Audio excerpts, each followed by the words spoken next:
Thank you, Mr. President.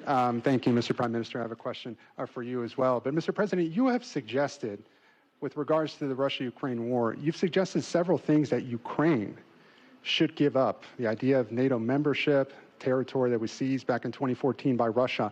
What should Russia give up? Russia has gotten themselves into something that I think they wish they didn't. If I were president, it would not have happened. Absolutely would not have happened. And it didn't happen for 4 years.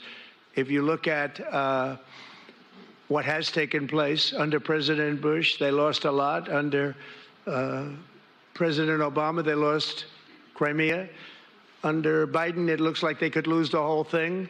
Under Trump, they lost nothing. Ukraine lost nothing. They didn't give up anything. And you take a look at the other three presidents surrounding me, they gave up a lot. I think that when you look at Ukraine and when you look at the mess that they're in, it's got to be ended and it's got to be stopped. Now, Russia's taken over a pretty big chunk of territory, and they also have said from day one, long before President Putin, they've said they cannot have Ukraine be in NATO. They said that very strongly.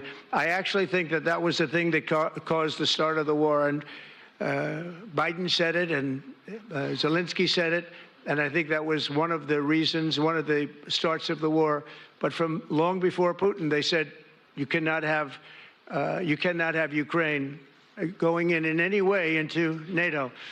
And I start from that standpoint. I think everybody knew that. Now, if a better deal can be negotiated, if they are able to make a deal where they can do that, that's fine with me. I really don't care. I want that bloodshed to stop. I don't want to see, we have an ocean between us and the site we're talking about, the site of death. We're calling it the fields of death.